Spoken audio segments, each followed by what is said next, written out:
M P ಆಗಿ ಹುಟ್ಟಿದ್ನ ಅಥವಾ M P ಆಗಿ ಸಾಯ್ತೀನ? ಇಲ್ಲ ಅಲ್ವಾ? ಏನು ಹೆಸರು ಕೆಡಿಸ್ಕೊಂಡ್ಬಿಟ್ಟಿದ್ರು, ಅದಕ್ಕೆ ಸಿದ್ದರಾಮಯ್ಯನವ್ರ ಹೆಸರು ಕೆಡಿಸ್ಕೊಂಡು 2018ರಲ್ಲಿ ಸೋತಿದ್ದ. ಎದುರು ಹೆಸರು ಕೆಡಿಸ್ಕೊಂಡಿದ್ರಲ್ಲೇ ವಾಪಸ್ ಬಾದಾಮಿಂದ ಇಲ್ಲಿ ಓಡ್ ಬಂದಿದ್ದ. ಇವೆಲ್ಲ ಮಾತಾಡ್ಬಾರ್ದು ಹಿರಿಯ ರಾಜಕಾರಣಿ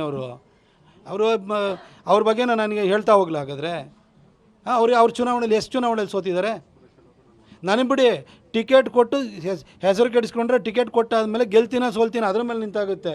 ಒಬ್ಬ ಮನುಷ್ಯನ ಗೆಲುವು ಸೋಲಿದೆಯಲ್ಲ ಅವನ ಬಗ್ಗೆ ಜನ ಏನು ಅಭಿಪ್ರಾಯ ಇಟ್ಕೊಂಡಿದ್ದಾರೆ ಅಂತ ಹೇಳ್ಬಿಟ್ಟು ತೋರಿಸುತ್ತೆ. ಸಿದ್ದರಾಮಯ್ಯ ಜೀವನದಲ್ಲಿ ಎಷ್ಟು ಸರಿ ಸೋತಾರೆ? ಎಂ ಪಿ ಎಲೆಕ್ಷನ್ ಸೋತಾರೆ, ಎಮ್ ಎಲ್ ಎಲೆಕ್ಷನಲ್ಲಿ ಸೋತಾರೆ, ಎಷ್ಟು ಎಲೆಕ್ಷನಲ್ಲಿ ಸೋತಿಲ್ಲ. ಸುಮ್ಮನೆ ಈ ಥರ ಮಾತಾಡಬಾರ್ದು. ಅವರು ಹಿರಿಯ ನಾಯಕರಿದ್ದಾರೆ, ಅವರಿಗೂ ನಮಗೂ ಸೈದ್ಧಾಂತಿಕ ವಿರೋಧಗಳ ಹೊರತಾಗಿ ಸಿದ್ದರಾಮಯ್ಯನವ್ರ ಬಗ್ಗೆಯೂ ಕೂಡ ನಂಗೆ ಅಪಾರವಾದಂಥ ಗೌರವ ಇದೆ, ಅವ್ರ ಬಗ್ಗೆನೂ ಪ್ರೀತಿ ಇದೆ.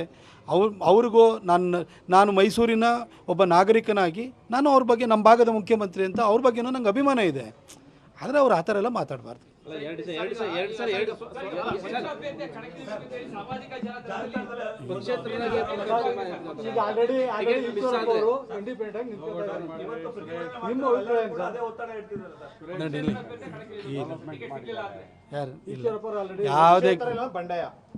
ಯಾವುದೇ ಕಾರಣಕ್ಕೂ ಕೂಡ ನಾನು ಜೀವ ಇರೋವರೆಗೂ ನಾನು ಮೋದಿ ಭಕ್ತ.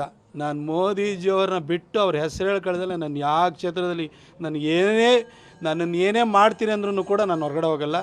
ಈ ಪಕ್ಷದ ನಾನು ಕಟ್ಟಾಳು. ಇವತ್ತು ಬಿ ಜೆ ಪಿನಲ್ಲಿ ಭಾಳ ಜನ ಇದ್ದಾರಲ್ವ, ಅವ್ರು ಯಾರು ಹಳೆ ಬಿ ಜೆ ಪಿಯವರಲ್ಲ. ಆದರೆ ನಮ್ಮಪ್ಪ 1961ರಲ್ಲಿ OTC ಕ್ಯಾಂಪನ್ನು ನಾಗ್ಪುರದಲ್ಲಿ ಮಾಡಿದರು. ನಮ್ಮಪ್ಪ 1968ರಲ್ಲಿ ಜನಸಂಘದ ದೀಪದ ಗುರುತಿನಲ್ಲಿ ಗೆದ್ದು ಪಂಚಾಯಿತಿ ಚೇರ್ಮನ್ ಆಗಿ 10 ವರ್ಷ ಪಂಚಾಯಿತಿ ಚೇರ್ಮನ್ ಆಗಿದ್ದಂಥವ್ರು. ನಾನು ಜನಸಂಘದ ಒಬ್ಬ ವ್ಯಕ್ತಿಯ ಮಗ.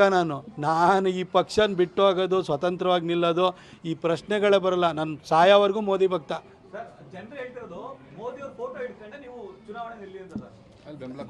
ಇಲ್ಲ, ಈ ಪಕ್ಷ, ಈ ಕಾರ್ಯಕರ್ತರು, ಈ ಪಕ್ಷದ ಕಾರ್ಯಕರ್ತರು ನನಗೋಸ್ಕರ ದುಡ್ದಿದ್ದಾರೆ.